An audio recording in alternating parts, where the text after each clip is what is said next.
नाज़रीन, रुपया पैसा में आपको खुशामदीद कहते हैं।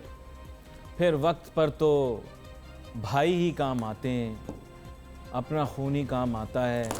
वो चाहने वाले, मोहब्बत करने वाले काम आते हैं जिनके साथ रिश्ता अटूट नौइयत का होता है। पाकिस्तान इस मुश्किल वक्त से गुज़र रहा है। इस्लामी ममालिक सामने आगे बढ़े। कुवैत ने भी पाकिस्तान की मदद का ऐलान किया, मलेशिया भी आया। हमारे यूएई वाले भाई हमारे लिए आगे आए, उनके हुक्मरानों ने पाकिस्तान की मुआवनत की। और फिर सऊदी अरब, जो कि ट्राइड एंड टेस्टेड फ्रेंड है पाकिस्तान का, ब्रदर है हमारा, उन्होंने हमारी हेल्प का ऐलान किया। MBS पाकिस्तान तशरीफ़ भी लाए। इमरान खान साहब ने भी उन्हें बहुत इज़्ज़त दी। फिर उन्होंने कहा कि जब मैं सऊदी अरब जाऊंगा तो मैं पाकिस्तान का सफ़ीर होऊंगा सऊदी अरब में। देखो बात करने वाले आदमी का क्या लेवल और स्टैंडर्ड है, किस तरह से उसने पाकिस्तान की तरफ मोहब्बत का हाथ बढ़ाया, हमें सीने से लगाया। फिर भी आप लोग गैर मुतमईन होते हो इस वक्त के ऊपर, जब आपके देरीना दोस्त, जिनसे आपकी समुंदरों से ज़्यादा गहरी और पहाड़ों से ज़्यादा ऊंची, माजरत इशारे थोड़े गलत हो गए लेकिन इशारा सही हो गया, वो तक आपकी मदद के लिए नहीं आए। लेकिन प्रिंस MBS पाकिस्तान की मदद के लिए आए, वादा पूरा किया और अब मज़ीद पाकिस्तान को जो है डेफर्ड पेमेंट फैसिलिटी दी जाएगी। हमारी सबसे ज़्यादा ज़रूरत तेल की है। मैं देख रहा था कि हमारे यहाँ वो एक, क्योंकि लोग रोज़ शोशे छोड़ते रहते हैं, तो कमअक्ली होती है, उसकी वजह से इंसान जो है शोशा ही छोड़ता है। पहले इन्होंने कहा जी हम डॉलर का बायकॉट करेंगे, अब वो मैं सर पे पत्थर मारूं अपने। वो शुक्र है कल प्रोग्राम में हमने शोर मचाया, वो क्लिप इतनी घूमी, यकीन करें सोशल मीडिया के ऊपर, शाम को शर्म आ गई। PTI वालों ने भी सोशल मीडिया पे चला दिया, डॉलर नहीं जलाना, डॉलर नहीं जलाना। सुबह में ये लड़का 1 बजे वाला बड़ी बेइज्जती करके गया है, अब डॉलर नहीं जलाना, कैश करवा लो उसको। इसी तरह आज जो है बोला मेड इन पाकिस्तान का शोर ड्रामा लगाया है। ओ भाई, पाकिस्तान में जो कुछ बनता है पाकिस्तानी इस्तेमाल करते हैं। हमसे ज़्यादा मुहिब वतन कोई है? हमारे यहाँ तो कोई 1 इंच आगे पीछे कर दे तो गालियाँ देती है पूरी आवाम मिलकर उसे कि मुहिब वतन नहीं है। ओ भाई, we buy Pakistani, we are Pakistani, we buy Pakistani. Pakistan में जो नहीं बनता वो बाहर से आता है। तेल हमारे यहाँ नहीं है, हमें दूसरों से मांगना पड़ता है, ना मादनी तेल ना खुदनी तेल। चलो मादनी तेल का जुज़वी मसला हल हुआ। मेरे साथ बहुत ही अहम मेहमान शामिल है। गुफ्तगू हैं डॉक्टर मिर्ज़ा इख्तियार बेग साहब, सीनियर वाइस प्रेसिडेंट FPCCI। थोड़ी देर के अंदर हमें मईशत दान जनाब आबिद सुलैरी साहब भी ज्वाइन करेंगे। लेकिन डॉक्टर मिर्ज़ा इख्तियार बेग साहब, अब मसला आपके सामने रखता हूँ। बात कुछ ऐसी है कि सऊदी अरब ने दोस्ती निभाई, मैं उससे पाकिस्तान का बड़ा पक्का भाई और दोस्त तस्वुर करता हूँ। इन्होंने जो वादा किया था पूरा किया। कल पाकिस्तान में सियासतदानों ने मुबारक भी दी। मेरे ख्याल आपकी तरफ से भी एक पैगाम इस नज़रिए से चला जाए कि प्रोग्राम पाकिस्तान में सऊदी सफ़ीर जो देख रहे हैं उनको भी पता लगे और सऊदी अरब तक आवाज़ की गूंज जाए। जी, पाकिस्तान में जो सऊदी सफ़ीर हैं वो मेरे और इश्तियाक के बहुत ही करीबी दोस्त हैं। वो कराची हमारे यहाँ आते रहते हैं, बल्कि बेटी की शादी में भी ख़ास तौर से वो आए थे कराची। उनका एक कलीदी किरदार है इस वक्त।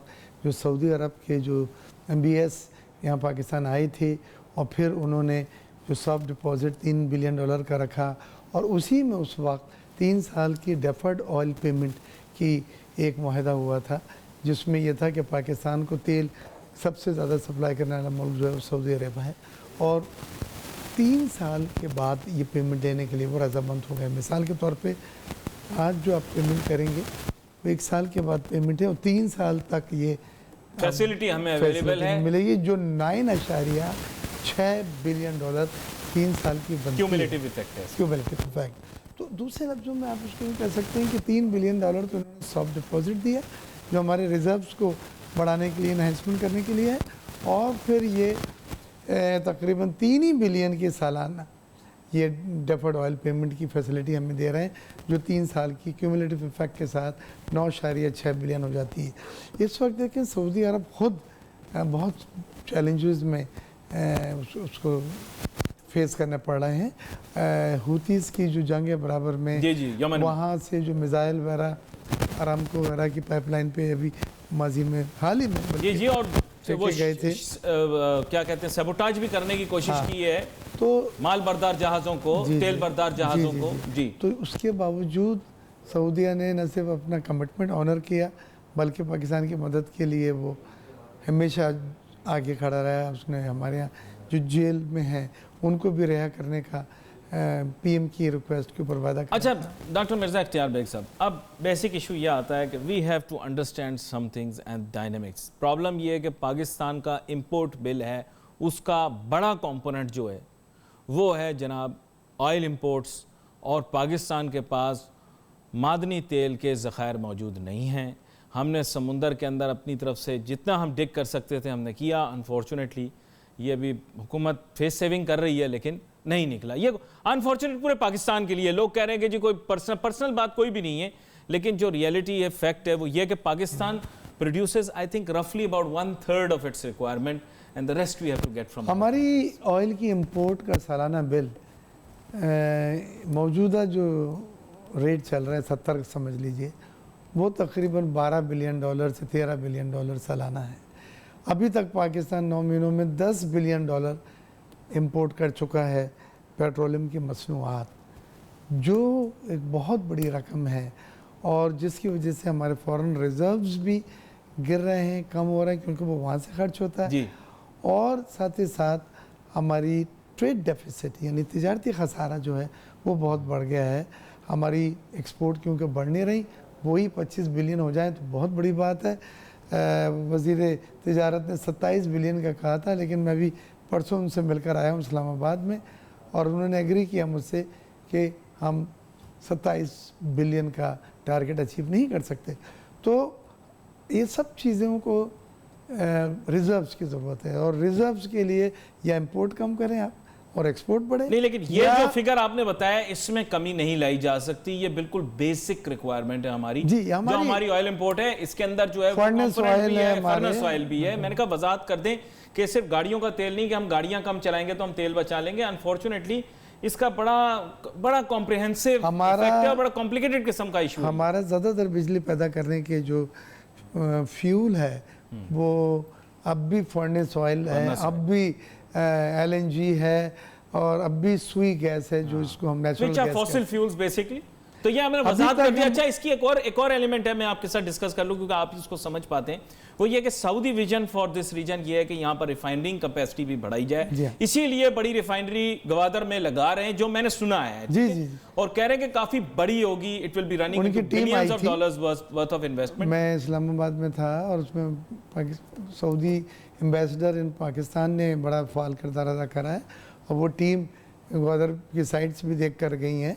देखें, ये हमारे लिए तो कर ही रहे हैं, लेकिन उनका ना सिर्फ सर्वाइवल भी इस पर है। अब वो कंट्रीज जो नाइजीरिया हैं, वेनेजुएला जो हैं, वो सऊदीया से, मिडल ईस्ट से सस्ता तेल सप्लाई करने को दुनिया में तैयार हो गए और कर रहे हैं।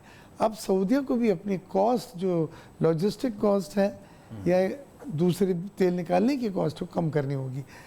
हमने जब ग्वादर में रिफाइनरी सऊदी लगती है तो एक तो आपको ग्वादर से आप दुनिया में कहीं पे भी लेके जाएं 1/3 कॉस्ट आपकी हो जाती है लॉजिस्टिक की, फ्रेट की, शिपमेंट की। तो मैं ये समझता हूँ, और फिर आप उधर से दे रहे हैं, ज़रूरी नहीं है कि आप सऊदी अरब से या मिडल ईस्ट के किसी मुल्क से भेजें। अब आप सेंट्रल पॉइंट जो पूरे रीजन का एक शिपमेंट पॉइंट बनने जा रहा है, वहाँ से शिपमेंट कर रहे हैं, जिसकी ट्रांजिट टाइम भी 1/3 है और कॉस्ट भी फ्रेट की 1/3 है। लेट्स होप के एक्सपर्टाइट हो जाए। और आपने बड़ी एक अहसन बात की है, मैं अपनी कौम अवाम को एड्रेस करके ये बात बताना चाहता हूँ। वेनेजुएला के पास इस वक्त, वेनेजुएला लातीनी अमेरिका का एक मुल्क है, इतना बड़ा ऑयल रिजर्व है कि आपकी सोच है। ये तो सिर्फ आप बातें करते हैं ना, हम कुदरती वसाइल से माला माल, सुबह शाम खुद ही को ब्रेन वॉश करते रहते हैं। लेकिन country is marred by high inflation, slow and poor economic growth and severe economic challenges. कुदरती वसाइल का मुल्क की तरक्की से कोई ताल्लुक नहीं है। यह कुदरती वसाइल से माला माल ड्रामा लगाया हुआ है। इन कुदरती वसाइल का कोई ताल्लुक नहीं, गुड गवर्नेंस की जरूरत है। बिल्कुल जी। देखिए, वसाइल तो ममालिक में होते हैं, लेकिन अगर उन वसाइल को आप निकाल नहीं सकें, इस्तेमाल नहीं कर सकें बेहतरी के लिए, तो बेकार है। काला गोल्ड जिसको आप कोयला कहते हैं, थर में जो है, वो जब से पाकिस्तान बना है जब से है, और 175 बिलियन टन, यानी इनके टोटल रिजर्व सऊदी अरब और ईरान के तेल के ज़खायर मिला भी लें तो भी हमारे कोयले के ज़खायर। चले, मैं इस पर आपसे बहस करता हूं। कोई लोग सुन रहे होंगे, ये थर का नाम आ गया, मैं बहस करता हूं, लेकिन एक छोटी सी ब्रेक के बाद। और इस्तेमाल हर चीज़ का हो सकता है, तरीकाकार आना चाहिए, उसूल कवायद पता होने चाहिए। Let's take a short break.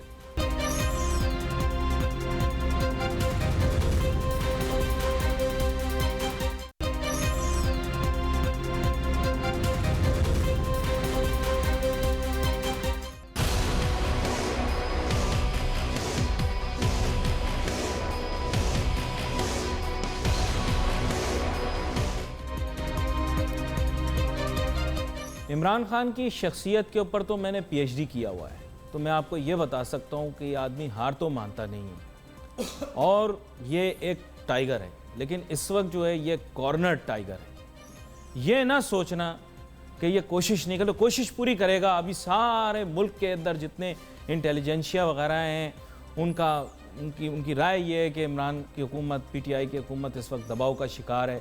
अपने अतालिक भी इनके बेकार हैं, एडवाइज़र्स भी बेकार हैं, मिनिस्टर्स भी, खैर मैं कहना नहीं चाहता, नाराज़ हो जाएंगे, बहुत सारे मेरे दोस्त भी हैं, झूठ क्यों बोलूँगा।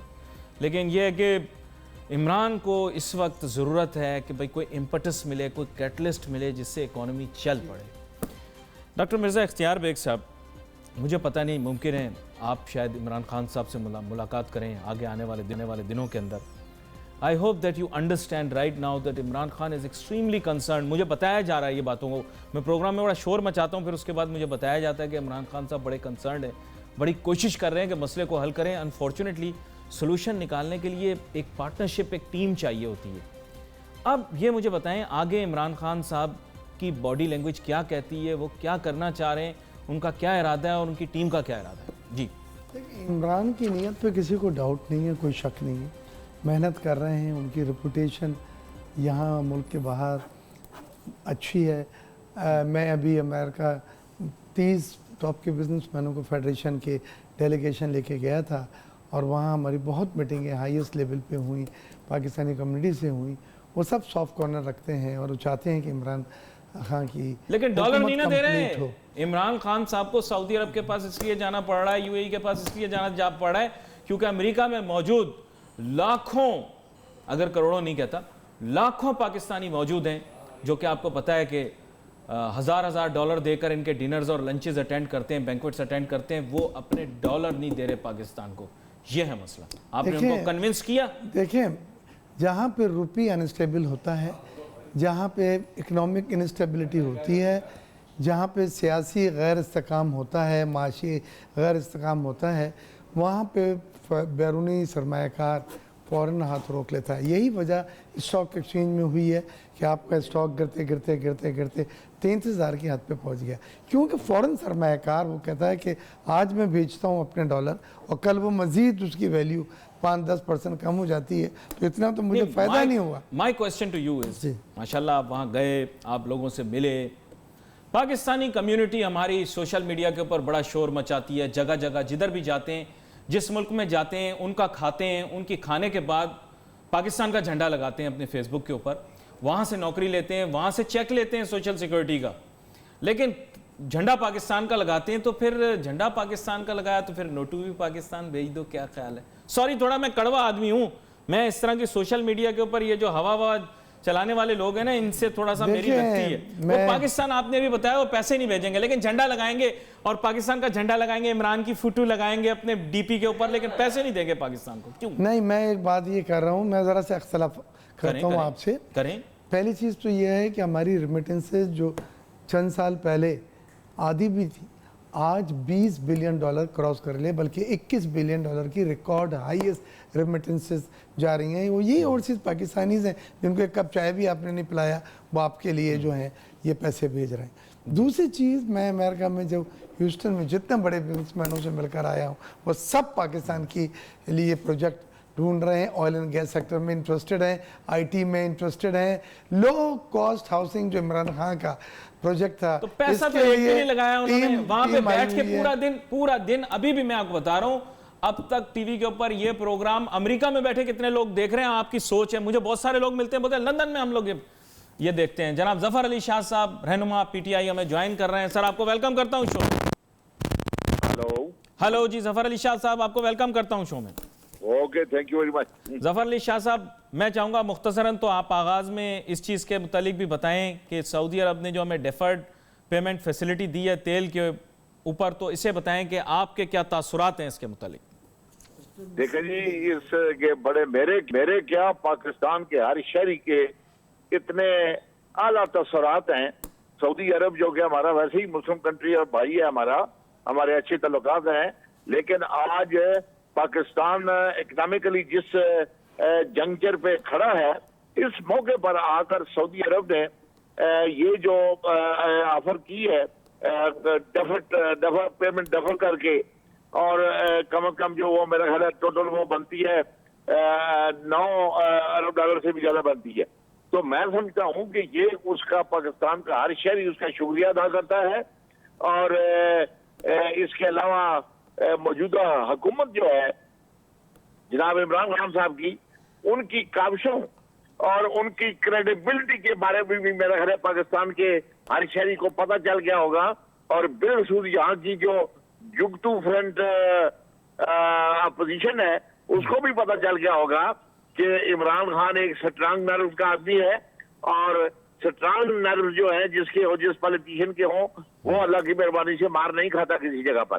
भाई उनकी तो राय, नून वालों की तो राय ये थी कि सऊदी उनसे ज्यादा नजदीक है। मेरा मतलब है ये मैं कह सकता हूं कि सऊदी पाकिस्तान की आवाम के बहुत नजदीक है, और इमरान खान की क्रेडिबिलिटी पे मुकम्मल उनको एतमाद और यकीन है। अच्छा, एक चीज़ मुख्तसर सी मुझे बड़ी खल रही चंद दिनों से, बात ये 6 अरब डॉलरों के लिए हम IMF के आगे, मैं अल्फाज इस्तेमाल नहीं करना चाहता क्योंकि रमज़ान में शायद वो नाजेबा हों, गैर पार्लिमानी हों, हमने जो कुछ उनके लिए कर दिया है, तो 6 अरब डॉलर तो हमें CPEC का भी, तो चाइना भी तो एक हमारा दोस्त है जिससे समुद्रों से ज़्यादा गहरी, पहाड़ों से ज़्यादा ऊंची, शहदों से ज़्यादा मीठी, अचारों से ज़्यादा खट्टी, पता नहीं कैसी कैसी दोस्तियाँ हैं उसके साथ। तो 6 अरब डॉलर के लिए आपने अवाम का जो है वो तेल निकाल दिया। उससे बेहतर ये था कि चाइना दे देता हमें ये, हम तो उनके लिए चाइनीज सीख रहे हैं, बच्चों के नाम ची चापू रख रहे हैं, और जगह जगह पंजाब के अंदर तो इतनी ब्रेन वॉशिंग की अरस्तु आजम जनाब एहसन इकबाल साहब ने कि GT रोड के इर्द गिर्द लोग समझते हैं कि नाउजुबिल्ला तकदीर बदल जाएगी पाकिस्तान की, तो उनसे लेते 6 अरब डॉलर। जी मैं समझता हूं कि आपने बहुत मेरे दिल की बल्कि बात की है, लेकिन असल मसला ये है कि मौजूदा हुकूमत को हैंडीकैप है। ये तो देखे ना, फर्स्ट टाइम आई है IMF का चंगल जो है और IMF का जो जाल है बहुत बड़ा। और मैं हमेशा ये कहा करता हूं कि IMF जो है ये इंटरनेशनल मॉनेटरी फ्रॉड है। तो अब ये उसके फ्रॉड में जो पूरी हमारी कौम और सबका हुकूमतें फंसी हुई हैं, जो पता, पहले तो मैं समझता हूं कि IMF जो है उनके जंगल में फंसी हुई थी कि वो उनका पैसा उधार पाकिस्तान की अवाम के नाम पर लेकर खा गई हैं, सबका हुकूमतें खा गई हैं।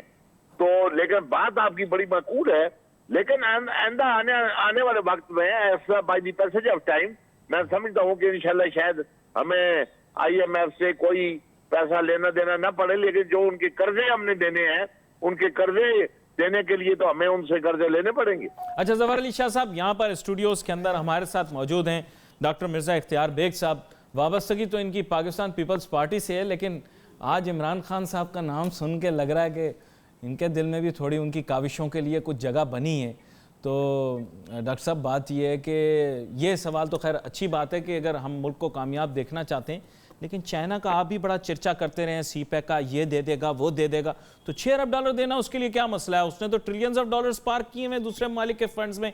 अगर इतना ही उसको CPEC पे भरोसा है और पाकिस्तान से इतनी दोस्ती है और इसके बगैर वो मर जाएगा, तड़प रहा है वहाँ पे, जैसे हीरो जो है हीरोइन की याद में तड़पता है, ऐसे जो है वो चाइना तड़प रहा है कि पाकिस्तान का CPEC ना बना, तो ऐसा तो 6 अरब डॉलर दे देता हमें क्यों भिखारी बना दिया, भीखें मांगी, डॉलर महंगा किया, अवाम का महंगाई ने सत्यानाश कर दिया, दे देते 6 अरब डॉलर, क्या चीज़ है? नासिर साहब, पहली चीज़ तो ये है कि चाइना की ये पॉलिसी है कि वो इन्वेस्टमेंट करता है, वो लोन नहीं देता। हाँ।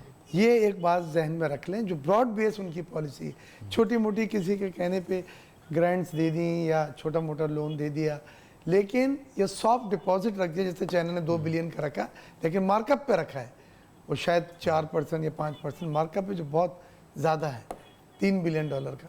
तो चाइना जो है वो इन्वेस्टमेंट करता है प्रोजेक्ट्स, यानी मुश्किल वक्त में हमारी मदद नहीं करेगा, 6 अरब डॉलर तक नहीं देगा। जो उसके लिए कचरे की अहमियत रखता है वो हमें 6 अरब डॉलर नहीं देगा, हमें भिखारी बना दे सारी दुनिया में। देखिए, आप अपना राइट के तौर पे तो नहीं मांग सकते ना। चाइना हमारे मुल्क में नहीं तो हम तो डिस्को डांस कर रहे हैं कि वो बगैर गवादर के रह नहीं सकता, मर जाएगा, उसकी लाइफलाइन है, सीपैक फेल हो जाएगा, बेल्ट एंड रोड इनिशिएटिव तो चल नहीं सकता बगैर गवादर के, तो दे दें $6 अरब। क्या किसी एक मुल्क के लिए फायदेमंद नहीं बल्कि पूरे खत्ते के लिए और तमाम स्टेक होल्डर्स के लिए फ़ायदेमंद है सीपैक के मंसूबे, और उसमें चाइना भरपूर सरमायाकारी कर रहा है और हमारे साथ है। उनकी पॉलिसी है कि जिसमें वो लोन नहीं देते, लिहाजा उस पर वो अमल पैरा है। उन्होंने सॉफ्ट डिपॉजिट 3 बिलियन का हमको दिया है। हाँ, चाइना एक जो पार्टनर है इस वक्त सीपैक में, वो एक श्रूट कमर्शियल पार्टनर की हैसियत से हमारे साथ बिहेव कर रहा है। चाइना का जो एग्रीमेंट साइन हुआ था FTA फेज़ 1, वो टोटल चाइना के फेवर में था। वो तो अल्लाह का शुक्र है कि इस बार जो वज़ीर आज़म गए हैं वो दूसरा फेज़ साइन किया है, उसमें हमने 313 वो आइटम डलवाए हैं जो चाइना ने ड्यूटी फ्री आसियान ममालिक को दिया हुआ था, हमें भी अब वही स्टेटस प्रेफर्ड स्टेटस दे दिया। जफर अली शाह साहब, अच्छा मैं जफर अली शाह साहब नेगोशिएशन करनी पड़ती है। मैं जफर अली शाह साहब एक और चीज आपसे पूछना चाहता हूं। एक मुहिम चलाई गई है कि जी बाई पाकिस्तानी मुहिम, तो पाकिस्तानी तो पहले ही हर चीज पाकिस्तानी खरीदते हैं, हम तो बाहर का कुछ खरीदते ही नहीं है, जो हमारे ताजिर सनतकार बनाकर देंगे हम वो खरीदेंगे। तो अब ये बाई पाकिस्तान वाला क्या ड्रामा शुरू हो गया? खुर्दनी मादनी तेल हम बाहर से मंगाते हैं और बाकी आपको पता है सबसे बड़े इंपोर्ट पार्टनर्स के अंदर हमारा जो है तेल और ये छोड़कर वो चाइना है। तो ये बाय पाकिस्तानी मुहिम अभी क्यों चलाई जा रही है? पाकिस्तानी तो ऑलरेडी पाकिस्तानी चीजें खरीदते हैं। जी जफर अली शाह साहब, उसकी उस बेचारे की तो हिम्मत पाकिस्तानी चीजें ही खरीदने की, वो भी खरीद लो तो बड़ी बात है। बिल्कुल। अब बाकी जो ये आपने बिल्कुल ठीक कहा कि बाकी जो कमोडिटी है या कोई ऐसा मटीरियल है जो कि हुकूमत के लेवल पे मंगाया जाता है अपने आवाम के लिए, ये वो, तो वो उनको सोचना चाहिए, उस पर कोई पॉलिसी उनको बड़ी साफ शफाफ पॉलिसी बनानी चाहिए जिससे समझ लगे कि पाकिस्तान एक अब इफेक्टिव और बड़ी कंप्रिहेंसिव पॉलिसी लेके आगे जा रहा है।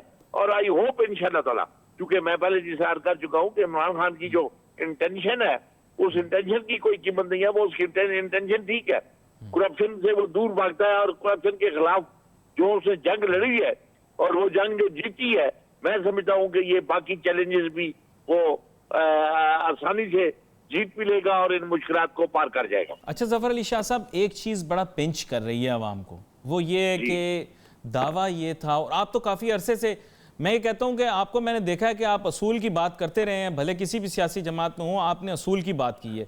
करप्शन इस मुल्क के अंदर बहुत ज्यादा बढ़ गई थी जिसकी वजह से इमरान खान साहब को वोट मिला, लेकिन unfortunately the corrupt are unpunished till now, and I am not talking about politicians alone, I am talking about society at large. तो हर आदमी जो है जी इसके बारे में आप बताएं ना, क्या अवाम उम्मीद क्या रखे?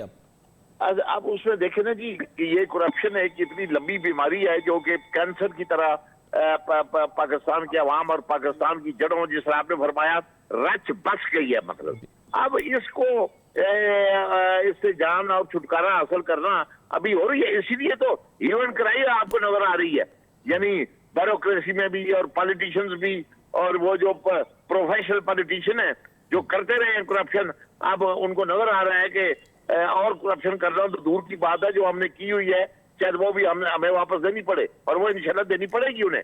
तो ये एक बहुत लंबी बीमारी है 65-70 साल की, तो इस बीमारी से जान छुड़ाने के लिए तो हमें कुछ थोड़ी बात कुर्बानी देनी पड़ेगी। लेकिन बेग साहब, बात यह है कि आपके लिए शायद ये बात थोड़ी नागवार गुजरे, करप्शन रिवायती सियासतदान या जिन्होंने कहा प्रोफेशनल पॉलिटिशियंस का शिवा रहा है, वो तो कभी भी नहीं चाहेंगे कि मुल्क से करप्शन ख़त्म हो, तो इमरान खान को फेल करने की कोशिश करेंगे, इमरान खान के ख़िलाफ़ साजिश करेंगे, इमरान खान को चाहेंगे कि इकोनॉमिकली प्रॉस्पर ना करे। कहीं ये कोई साजिश इमरान खान के खिलाफ तो नहीं है कि वो करप्शन के खिलाफ जा रहा है, इसको फेल कराओ? तो इस चीज़ को मैं, बहुत अच्छा सवाल है, मैं चाहता भी था कि इस पर मैं अपनी राय दूँ। PTI की हुकूमत इलेक्शन जीत कर आई है करप्शन के स्लोगन के ऊपर, और वही बातें हैं कि घसीटेंगे, पेट फाड़ेंगे, पैसे लाएंगे, $200 बिलियन हैं जिनके साथ अफ्तारियां कर रहे हैं आप, $200 बिलियन की पेमेंट हम लेकर आएंगे स्विस बैंक अकाउंटों से, वगैरह वगैरह। अब सवाल ये कि corruption is one of the element of good governance, corruption is not everything. ये तो हर बात ही शुरू करते हैं गवर्नेंस की, जब बात करते हैं corruption corruption corruption corruption corruption corruption हर जगह। क्या हुआ उससे? कराची से पेशावर तक एक फाइल रियल एस्टेट की मूव नहीं कर रही, कोई नई सनत नहीं लग रही। बिजनेसमैन भी एक साइड होकर बैठ गए हैं, ब्यूरोक्रेट्स ने भी फाइलों पे हाथ लगाना बंद कर दिया है, इकॉनमी स्टैग्नेंट हो गई है। खुदा के वास्ते पे ये समझें कि गुड के करप्शन पे काबू पाएं, गुड के एक्शन लिया जाए करप्शन करने वालों मुझे पर corruption is one of the element. आप good governor, So you want to give corruption a break? You want to give corruption a break? No break. I'll take a break in the show और वापस आएंगे तो इस मौजू पर हम बात करेंगे। बात ये is not the only issue. Zafar Ali Shah sahab, आपका बहुत बहुत शुक्रिया, आपने हमें ज्वाइन किया। Economically speaking, but corruption is a very major issue when it comes to governance. यहां पर एक छोटे से ब्रेक लेते हैं, ब्रेक के बाद वापस आते हैं, फिर गुफ्तगू जारी।